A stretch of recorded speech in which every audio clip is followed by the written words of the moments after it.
नमस्कार, स्वागत है आप सबका दिन भर की तमाम बड़ी और अहम खबरों के साथ मैं हूं कवीम सचान। शुरुआत हेडलाइंस से। 1 जुलाई से ही लागू जनमुक्ति मोर्चा की सर्वदलीय बैठक में फैसला, बीजेपी की मांग पुलिस फायरिंग की हो जांच।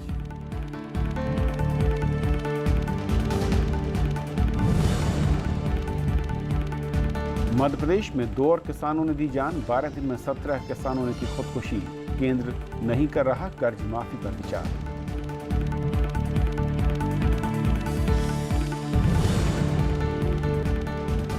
पूर्वोत्तर में बाढ़ से हालात खराब, 60,000 से अधिक लोग पीड़ित। उत्तराखंड में भारी बारिश की चेतावनी।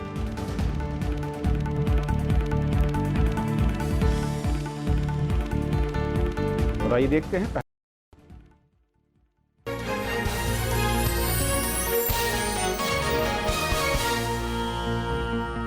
वित्त मंत्री अरुण जेटली ने साफ किया कि 1 जुलाई से ही देश भर में जीएसटी लागू होगा। उन्होंने कहा कि इसके लिए तैयार नहीं होने का कोई बहाना नहीं बनाया जा सकता। उन्होंने बताया कि 30 जून की रात सेंट्रल हॉल में समारोह होगा, जहां पर प्रधानमंत्री और राष्ट्रपति इसकी लॉन्चिंग करेंगे। प्रधानमंत्री ने लखनऊ के कार्यक्रम में जीएसटी को एक ऐतिहासिक कदम बताया। वित्त मंत्री अरुण जेटली ने जीएसटी की तैयारियों पर मंगलवार को प्रेस कॉन्फ्रेंस की। उन्होंने कहा कि 1 जुलाई से जीएसटी जम्मू कश्मीर को छोड़ पूरे देश में लागू हो जाएगा। वित्त मंत्री ने कहा कि जीएसटी लागू करने की तारीख पहले घोषित हो गई थी, इसलिए अब तैयारी पूरी नहीं होने का बहाना नहीं बनाया जा सकता। We have for the last 6 months been saying that the date is 1st July. Nobody had any business not to be ready. Even when we have finally announced that it is 1st of July, we have the readiness will be determined when you have to file your first return, which is 10th August. That also we have extended it to 15th September. वित्त मंत्री ने माना कि GST के बाद कुछ समय के लिए चुनौतियों का सामना करना पड़ेगा। उन्होंने मुनाफाखोरी से जुड़े प्रावधान पर भी स्थिति स्पष्ट की। I seriously hope that even though transiently there is an anti-profiteering clause, it should act as a deterrent and not really be used. Unless, I hope we are not compelled to use it. वित्त मंत्री ने बताया कि GST के लिए 30 जून और 1 जुलाई की मध्य रात्रि को संसद के सेंट्रल हॉल में खास कार्यक्रम होगा। इसमें राष्ट्रपति प्रणब मुखर्जी, उपराष्ट्रपति मोहम्मद हामिद अंसारी, प्रधानमंत्री नरेंद्र मोदी, लोकसभा अध्यक्ष सुमित्रा महाजन, पूर्व प्रधानमंत्री मनमोहन सिंह और एचडी देवेगौड़ा मंच पर मौजूद होंगे। सभी राज्यों के मुख्यमंत्रियों और वित्त मंत्रियों के साथ सांसदों को भी आमंत्रित किया गया है। सभी राजनीतिक दलों का, सभी विधानसभाओं का, राज्य सरकारों का इसमें योगदान रहा और एक सरकार से आरंभ हुआ दूसरी सरकार और तीसरी सरकार तक ये एक संशोधन गया है। जीएसटी लॉन्च होने के बाद राष्ट्रपति और प्रधानमंत्री भाषण भी देंगे। इस दौरान 2 शॉर्ट फिल्म भी दिखाई जाएंगी। संसद भवन के पूरे परिसर को रंग बिरंगी झालरों से गुलजार करने की योजना है। जीएसटी को आजाद भारत का सबसे बड़ा कर सुधार माना जा रहा है। वित्त मंत्री को उम्मीद है कि इसके लागू होने से कर चोरी रोकेगी और केंद्र और राज्यों की आमदनी बढ़ेगी। पंचानन मिश्रा, राज्यसभा टीवी। और जीएसटी पर और बातचीत करने के लिए हमारे साथ खास मेहमान शुभमा भट्टाचार्य हैं, consulting editor the business standard में। शुभमा, स्वागत है आपका। 30 जून ऐतिहासिक कदम तो बता ही दिया गया और ऐतिहासिक तरीके से लॉन्चिंग भी होगी, लेकिन मैं आऊँ चुनौतियों पर। 30 के बाद जो बड़ी चुनौतियां होंगी इसे लागू करने को लेकर व्यवहारिक तौर पर, वो क्या कुछ नजर आती हैं? तो पहले तो शुरुआत जब हो जाता है, इट्स पोस्ट रॉकेट लॉन्च वाला जो चीज़ है कि आपने अभी तक तो जितने सारे चेक्स वगैरह सब कुछ किए हैं, लेकिन जब इग्निशन होता है उसके बाद वो जब उठना शुरू करता है स्पेस पर रॉकेट, उस वक्त सिर्फ ये देखना होता है कि ऑल सिस्टम्स वर्किंग सेटिस्फैक्टरीली और नॉट। तो वो कितना सेटिस्फैक्टरीली है टेस्ट चेक्स के बावजूद, वो तो तभी नज़र आएंगे कि सिस्टम्स पूरा देश में internet based tax reconciliation system, जिसका केंद्र होगा जीएसटीएन सिस्टम, हम लोगों ने भारत सरकार का कहना है कि तैयार है, सारे चेक्स कर लिए गए हैं। वाणिज्य के बहुत सारे सेक्शंस का कहना है कि अभी भी तैयार नहीं है, कुछ चीज़ें उनको समझने में समय लग रहे हैं। तो ये कहाँ तक बैठता है, कहाँ पे जाके किस पोजीशन में बैठता है, वो तो शुरू होने के बाद ही पता चलेगा, जब रिकन्सिलिएशन एक के बाद एक सामने नजर आएंगे। एक जो बड़ी आशंका कई लोगों ने जाहिर की, जो मैं देख रहा था, उसके बाद वित्त मंत्री साहब ने उसमें एक तरीके से कहा भी, रिटर्न को लेकर उन्होंने कहा कि उसमें दिक्कत नहीं आएगी। इसका क्या गणित है, ये वजह क्या है? रिटर्न्स का एक बहुत बड़ा चीज़ ये है, ये भारतीय बिजनेस से काफ़ी जुड़ा हुआ है। इसमें ना बड़े कंपनियों का इसमें खास कुछ परिवर्तन नहीं है। हाँ, उनका सिस्टम्स एक सिस्टम से दूसरे सिस्टम्स, लेकिन उनका एक बड़ा सिस्टम्स बना हुआ है। लेकिन भारत के मध्य दर्जे के जो बिजनेस हैं और छोटे बिजनेस हैं और खासकर खुदरा बिजनेस जो करते हैं, सर्विस सेक्टर जो है, इनमें रिटर्न्स की बहुत बड़ी वीकनेसेस बहुत सारे सेक्टर्स में हैं। अभी क्यों है इसके ऊपर काफ़ी लंबी चर्चा चल सकती है, लेकिन है। तो इनको जब लाया गया है और अभी जब एक का जिम्मेदारी दूसरे के ऊपर है कि भाई ये रिटर्न फाइल ना करे तो दूसरे के अकाउंट्स में वो खामियां नजर आएंगी, तो वो चीज़ें किस हद तक बैठता है एक साथ में, ये है सबसे बड़ा चुनौती या चैलेंज। वित्त मंत्री सही बताए कि ये फर्स्ट सेट ऑफ रिटर्न्स अगस्त में आएंगे, लेकिन उसके पहले ये जो सबके जो खासकर जो कैश फ्लो, इन्वेंटरीज आप देख रहे होंगे अभी इस वक्त बहुत सारे डीलर्स सेल्स में लगे हुए हैं।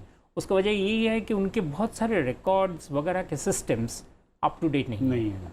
और अगर क्योंकि जिनका सिस्टम सही है उनको ये सोचने की ज़्यादा ज़रूरत नहीं पड़ेगा, लेकिन जिनके नहीं है उनको ये एडजस्टमेंट्स का ज़रूर लगेगा कि भाई मैं रिकनसाइल कर पाऊंगा या नहीं कर पाऊंगा। तो इसी वजह से वो दे आर नॉट फूल्स कि वो बिजनेस का, कि वो सेल्स का ये जो बाजार खोल के बैठे हुए हैं। एक और चीज़ जो शुभमा की शुरुआती मैं कहूँ कि कम से कम 30 से 45 दिन कहे जा रहे हैं कि बहुत क्रूशियल होंगे इसको इम्प्लीमेंट करने को लेकर, इस सिस्टम को समझने को लेकर भी, क्या वाकई ऐसा है? हाँ, और इसमें एक चीज़ है जो शायद बाद में हमें पता चलेगा, वो ये कि रेट्स जब तय हुए अप्रैल मई में जाके तय हुए, उससे लॉन्च डेट 1 जुलाई का अवधि काफ़ी कम है। लेकिन एक तरफ से अगर देखें कि सरकार कहेंगे कि भाई हम चाहे जिस भी वक्त करते, वो रेट्स जैसे ही तैयार हो गए, साथ में लॉबिंग शुरू हो गए बहुत सारे सेक्टर्स के कि भाई हम फलाना रेट्स चाहते हैं, ये रेट्स चाहते हैं, वो रेट्स चाहते हैं। तो अगर एक्सटेंड भी कर दिया जाए, एक तरफ तो इसमें कोई निश्चयता नहीं है कि ये रेट्स की ये जो लॉबिंग है ये बंद हो जाएंगे 2 महीने के अंदर, कि सारे एक सेटिस्फैक्ट्री पोजीशन पे आ जाएंगे। तो इसलिए वो एक सरफ कि कितना कि टाइम एडिक्वेट मिला था या नहीं मिला था, इसका तय आगे चल के होगा। दूसरी चीज़ इसमें बहुत बड़ी एक डाउट है, वो है कि अरुण जेटली जी ने अलाउ किया है कि भाई रिटर्न्स में जो उन्होंने टाइम दिया है, एक्स्ट्रा एडिशनल टाइम दिया है 2 महीने का। अब इस 2 महीने का अंतराल जो उन्होंने जो गैप दिया है, इससे क्या जो बिजनेस है, लोग, अगेन मैं छोटे बिजनेस की बात कर रहा हूँ ज़्यादातर, वो अपना रिटर्न्स अगेन लास्ट डेट तक वेट करेंगे। तो इसमें एक रिस्क जो स्टेट्स के ऊपर बन जाता है वो ये है कि उनके जो टैक्स के जो भरपाई हैं, कलेक्शन जो रेट है, वो क्या डिप करेगा जुलाई में। अगर डिप करता है तो वो फाइनेंसेस के ऊपर एक प्रेशर है। अब वो प्रेशर किस तरह से सेटल होगा ये हमें पता नहीं। और आप खासकर कभी इसलिए सोचिए क्योंकि जब डिमोनेटाइजेशन का जब दौर गया था, उस पर भी हमने देखा था कि भारतीय अर्थव्यवस्था में कैश का काफ़ी बड़ा महत्व है, और कैश सिस्टम से रुक जाने से एक तरह से हिचक आ गया था। अभी फिर से हम लोग एक जीएसटी पे जा रहे हैं। जीएसटी और डिमोनेटाइजेशन का कोई कंपैरिजन ही नहीं हो सकता है, क्योंकि ये काफ़ी थॉट थ्रू प्रोसेस है, सबको पता है, अचानक नहीं आ रहा है। लेकिन फिर भी इसमें सबसे बड़ा चीज़ वही होगा कि कैश फ्लो कंपनीज का वो काफ़ी हद तक बदलेगा। यानी कि मैं कहूँ कि पहले जो डिमोनेटाइजेशन हुआ उसमें आम लोग और छोटे मझोले उद्यम प्रभावित हुए। इसका सेकंड पार्ट मैं कहूँ ये है जहाँ पर इंडस्ट्री, जो छोटे उद्योग हैं, वो भी एक बार फिर उसकी चपेट में हैं। हाँ, और उसमें चपेट में हैं, और उनको और खासकर सबको दूसरे के ऊपर भरोसा करना पड़ रहा है। एक लंबा प्रोसेस ऑफ एक लंबा चेन बना हुआ है। वो चेन में कौन सा कमज़ोर कड़ी है क्या वो सरकार का जीएसटी नेटवर्क है कि जो डे टू डे एडजस्टमेंट्स कर पाएंगे, या अपने बीच में जो ट्रांजैक्शंस ट्रेल्स हैं वो एडिक्वेट है या नहीं। तो ये चीज़ें, वही मैं कह रहा हूँ कि ये चीज़ें जो हैं वो शुरू होने के बाद ही पता चलेगा। तो चाहे हम अभी करें, चाहे 1 सितंबर से अगर लागू करें, बहुत ज़्यादा इस आशंका में बहुत ज़्यादा फ़र्क नहीं आएगा।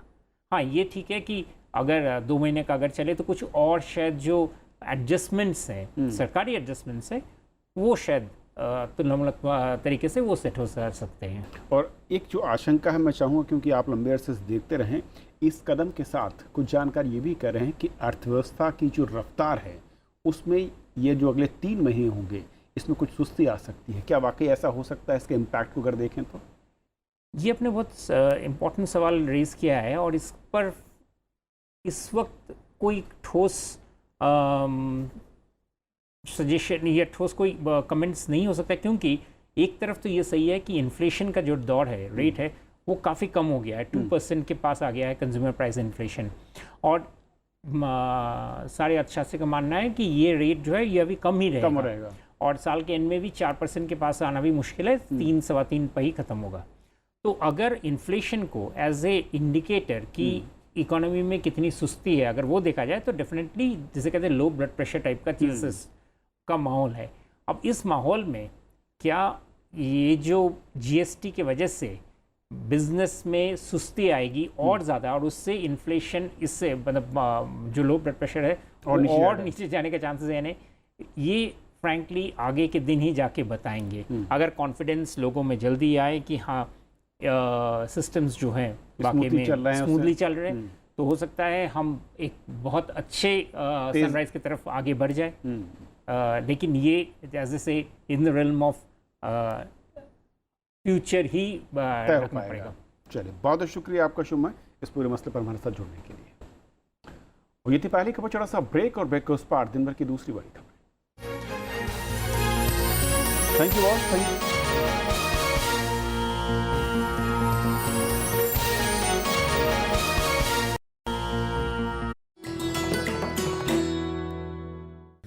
एमसी मैरी कॉम सफलतम भारतीय महिला मुक्केबाज, विश्व चैंपियनशिप में 5 स्वर्ण और 1 रजत, लंदन ओलंपिक्स में कांस्य और एशियन गेम्स में कांस्य पदक विजेता।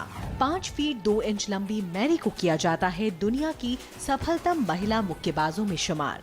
खेलों में वरिष्ठ योगदान के लिए उन्हें मिले हैं पद्म भूषण, अर्जुन अवार्ड और राजीव गांधी खेल रत्न पुरस्कार।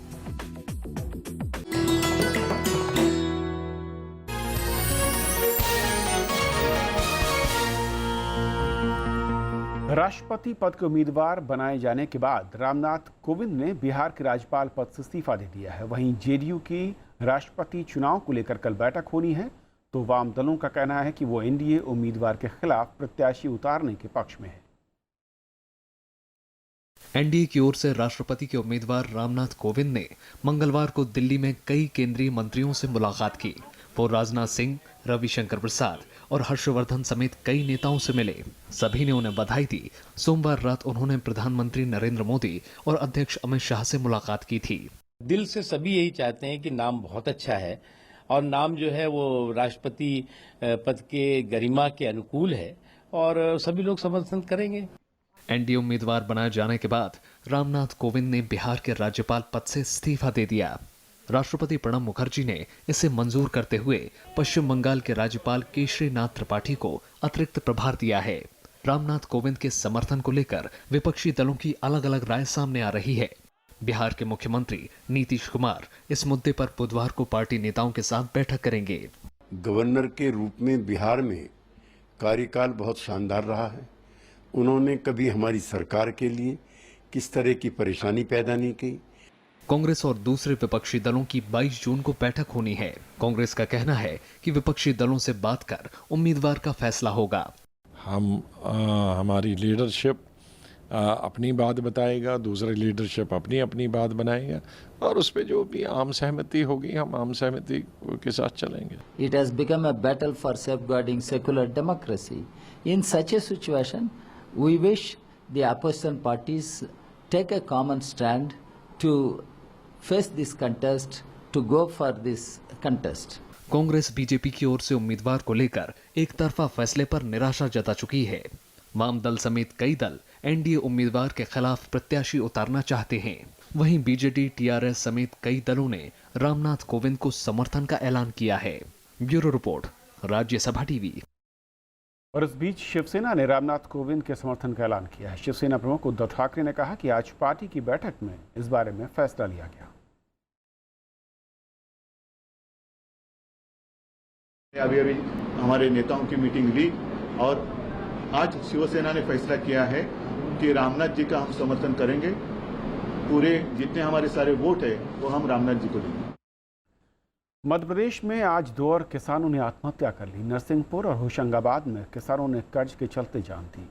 उधर वित्त मंत्री अरुण जेटली ने साफ किया कि केंद्र सरकार किसानों की कर्ज माफी पर विचार नहीं कर रही है। मध्य प्रदेश में कर्ज से परेशान किसानों की आत्महत्या का सिलसिला थम नहीं रहा है। नरसिंहपुर जिले में मंगलवार को किसान लक्ष्मी प्रसाद ने जहर खाकर आत्महत्या कर ली। किसान के परिजन ने कहा कि उन पर बैंक का 4 लाख रुपए का कर्ज था। किसान की गेहूं की फसल में आग भी लग गई थी। बिजली का बिल साहब कटवा गए। दूसरी बात, हमारी गेहूं की फसल जल गई 3-4 एकड़ की। उसका हमें तहसीलदार साहब कहाँ से कुछ नहीं मिला है, सिर्फ आसपास में मिल रहा है।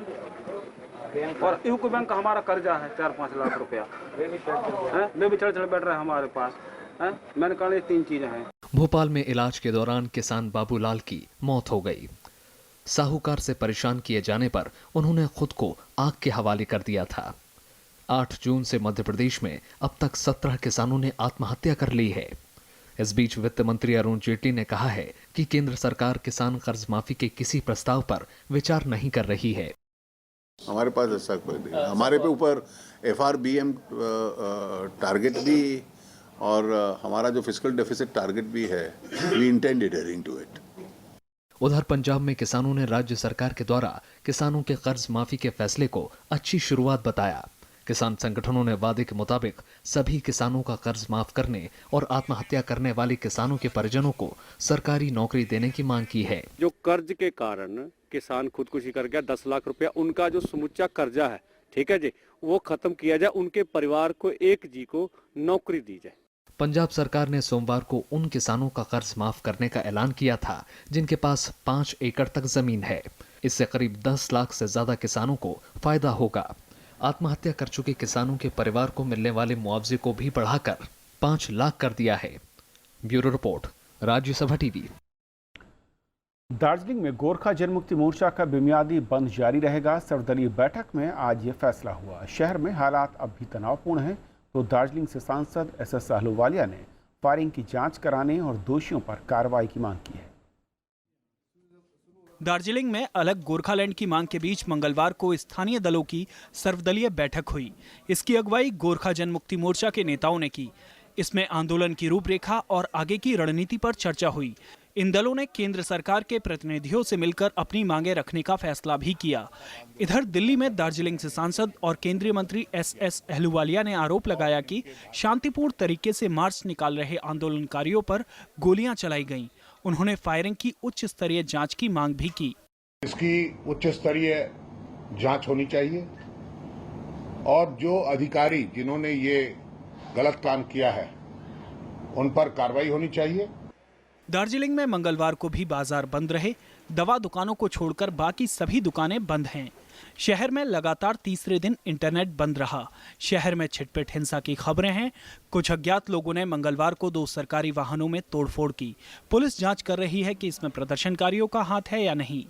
दूर दराज इलाकों में कोई सरकारी टेलीफोन की व्यवस्था नहीं है, कोई संचार की व्यवस्था नहीं है। एकमात्र लाइफ लाइन इंटरनेट ही है और उसकी सेवा को बंद करके चली गई। ये भी मानवता के या ह्यूमन राइट्स के वायलेशन है। तनावपूर्ण हालात के बीच पश्चिम बंगाल सरकार ने गुरुवार को सिलीगुड़ी में सर्वदलीय बैठक बुलाई है। इसमें शांति बहाल करने के उपायों पर चर्चा होगी। गोरखा जनमुक्ति मोर्चा ने साफ कर दिया है कि अलग राज्य की मांग पर चर्चा होने की स्थिति में ही वो इसमें शामिल होगा। बांग्ला भाषा को सरकारी स्कूलों में अनिवार्य बनाने के खिलाफ दार्जिलिंग में आंदोलन शुरू हुआ था, लेकिन अब ये आंदोलन अलग राज्य की मांग तक पहुंच गया है। Bureau report, Rajya Sabha TV. Kolkata high court के जस्टिस CS कन्नन को आज गिरफ्तार कर लिया गया। पश्चिम बंगाल CID ने उनकी गिरफ्तारी की है। उन्हें कोयम्बटूर से पकड़ा गया। हालांकि गिरफ्तारी के स्थान के बारे में कोई भी जानकारी नहीं दी गई। जस्टिस कन्नन को सुप्रीम कोर्ट ने अवमानना का दोषी पाया था और उसके बाद उनकी गिरफ्तारी का आदेश जारी हुआ था। पूर्व न्यायाधीश ने कई जजों पर करप्शन के आरोप लगाए थे। आयकर विभाग ने बेनामी संपत्ति मामले में RJD प्रमुख लालू प्रसाद यादव के परिवार की संपत्ति जब्त कर ली है, जिनमें दिल्ली और पटना में जमीन और घर शामिल हैं। PTI के मुताबिक जब्त की गई संपत्ति की मार्केट वैल्यू 180 करोड़ रुपए बताई जाती है। विभाग ने लालू प्रसाद की पत्नी राबड़ी देवी, बेटे तेजस्वी यादव, बेटी मीसा भारती और दामाद शैलेश कुमार को इस बारे में नोटिस भी जारी किया है। बेनामी संपत्ति एक्ट की धारा 24(3) के तहत यह कार्रवाई हुई है। पिछले महीने आयकर विभाग ने देश भर में लालू यादव के परिजनों से जुड़े ठिकानों पर छापेमारी की थी। लालू के परिवार पर गैरकानूनी तरीके से 1000 करोड़ रुपए की संपत्ति जमा करने के आरोप है। पूर्वोत्तर राज्यों में बारिश से हाल बेहाल है। असम में बाढ़ से 165 गांवों में लोगों का जीना मुहाल हो चुका है तो अरुणाचल प्रदेश और त्रिपुरा में भी भारी बारिश के बाद बाढ़ के हालात गंभीर हो गए। असम में बाढ़ ने भारी तबाही मचाई है। राज्य के 6 जिलों में करीब 165 गांव बाढ़ की चपेट में हैं, जबकि 60,000 से ज्यादा लोगों पर इसका असर पड़ा है। दारंग जिले में 37,000 से ज्यादा लोग बाढ़ की चपेट में हैं। करीब 3,000 लोगों ने राहत शिविरों में पनाह ले रखी है। बाढ़ की वजह से यातायात बाधित है। 3,000 हेक्टेयर से ज्यादा खेतों में फसल बर्बाद हो गई। राज्य में नदियां उफान पर हैं। मुख्यमंत्री सर्बानंद सोनोवाल ने गुवाहाटी में बाढ़ के हालात की समीक्षा की। उन्होंने अधिकारियों को लोगों की मदद पहुंचाने का निर्देश जारी किया। अरुणाचल प्रदेश के भालुकपोंग में सेना ने भूस्खलन में फंसे 200 लोगों को बचाया। ये लोग रविवार दोपहर से अपने वाहनों के साथ इस इलाके में फंसे हुए थे। बारिश के बाद राज्य में लोग भूस्खलन और बाढ़ से बेहाल हैं। ईटानगर में चट्टान खिसकने से एक शख्स की मौत हो गई, जबकि 3 लोग घायल हो गए। भारी बारिश के चलते राज्य में पानी की सप्लाई भी बाधित हुई है। उत्तराखंड के 6 जिलों में अगले 48 घंटों में भारी बारिश का अलर्ट जारी किया गया है। मौसम विभाग के मुताबिक हरिद्वार, देहरादून, चमोली, रुद्रप्रयाग, नैनीताल और पिथौरागढ़ में भारी बारिश हो सकती है। अलर्ट के चलते 4 धाम यात्रा को भी है। मौसम विभाग के द्वारा कई जगह भारी बारिश का अलर्ट दिया गया है। इसके संबंध में ऑलरेडी हमने सारे डिस्ट्रिक्ट एडमिनिस्ट्रेशन को, सारे DDMOs को ऑलरेडी हमारे स्तर से अलर्ट जारी हो गया। हमने सारे डिस्ट्रिक्ट एडमिनिस्ट्रेशन को कहा है कि वो पूरी अपने जितने डिफरेंट तहसील्स हैं, ब्लॉक्स हैं, सभी जगह मैसेज कर देंगे। अपने जितने भी यूनिट्स हैं, जो अपने डिपार्टमेंट्स हैं लाइक पब्लिक वर्क्स डिपार्टमेंट, उनको एक्टिवेट कर देंगे।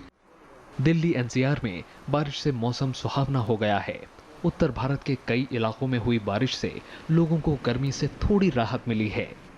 Bureau report, Rajya Sabha TV. प्रधानमंत्री नरेंद्र मोदी ने आज लखनऊ में APJ Abdul Kalam technical university के नए कैंपस का उद्घाटन किया। इस मौके पर उन्होंने वैज्ञानिकों को स्वास्थ्य के क्षेत्र में शोध करने पर जोर देने की बात कही, जिससे गरीब और ज़रूरतमंद लोगों को सस्ती दवा मिल सके। प्रधानमंत्री ने कहा कि देश रक्षा क्षेत्र में आत्मनिर्भर बनने की ओर आगे बढ़ रहा है। उन्होंने उत्तर प्रदेश के मुख्यमंत्री योगी आदित्यनाथ के काम की तारीफ भी की। इस मौके पर लखनऊ कानपुर ट्रांसमिशन लाइन शुरुआत हुई और प्रधानमंत्री आवास योजना के लाभार्थियों को आवास आवंटन पत्र भी सौंपे गए। एक प्रकार से कॉम्प्रिहेंसिव अप्रोच के साथ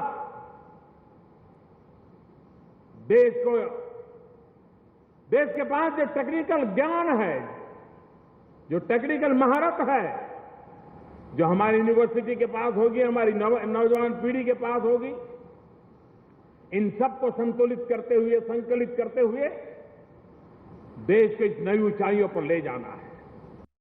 तो खबरों के आज के सफर में इतना ही, लेकिन जाते आते आपको बता दें कि अंतर्राष्ट्रीय योग दिवस कल है और इस मौके पर दुनिया के 180 देशों में खास योग कार्यक्रम होंगे।